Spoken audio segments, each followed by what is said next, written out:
اللي بينفذ الويب هوك والبولينج في الموقع بتاعه صح يقدر يربط باي بيمنت جيت واي، سترايب، بايبال، ايزي كاش، واي طريقه دفع، لان كلهم عباره عن نفس الفكره في التنفيذ. انا ربطت بوابه دفع ايزي كاش بموقع بتاع عميل بيبيع منتجات اونلاين، وطلعت بدرس بسيط، وهو ان كل البوابات بتحل نفس المشكله الواحده. طب ايه هي المشكله؟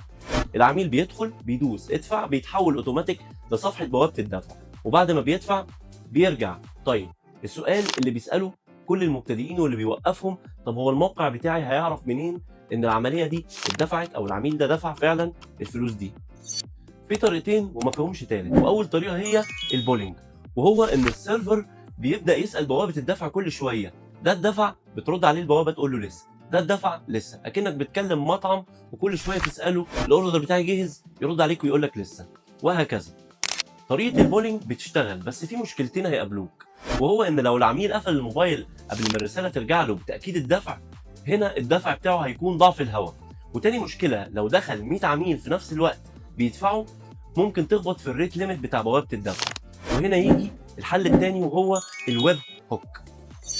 في الويب هوك هنا اللعبه بتتقلب، وهو ان السيرفر مش كل شويه بيبعت لبوابه الدفع، بوابه الدفع هي اللي بتكلمك مجرد ما تخلص العمليه بتاعت البيمنت سواء نجحت او فشلت. وهو انت بتديها اليو ار ال اللي عندك، اي بي اي على بيمنت على كول باك، ومجرد ما بتخلص بتبعت لك بوست فيها كل التفاصيل. العميل بقى قفل الموبايل مش مشكله، رجع الموقع ملوش لازمه، لان السيرفر بيكلم السيرفر. وهنا السر اللي يخليك تربط اي بوابه دفع في الدنيا. الخطوات واحده، اي بوابه دفع هتفتحها هتلاقي فيها الثلاث حاجات دول: واحد، انك تسجل اليو ار ال بتاعك في لوحه التحكم بتاعتها.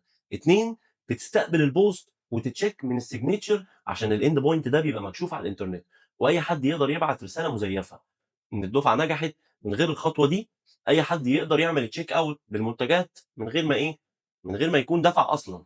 ثلاثة، تتشيك ان العمليه دي متسجله قبل كده، لان البوابه ساعات بتبعت نفس الاشعار مرتين. اتعلمت الثلاثه دول خلاص، سترايب، باي بال، باي موب، ايزي كاش، الاسماء بتتغير والدوكيومنتيشن بتتغير بس المنطق واحد.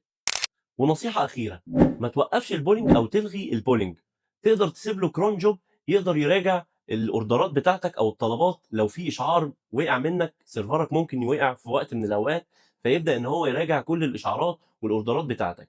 يبقى تشغل الويب هوك عشان السرعه، والبولينج علشان السكيورتي، وان ممكن سيرفرك يقع فتبدا تراجع على الاوردرات.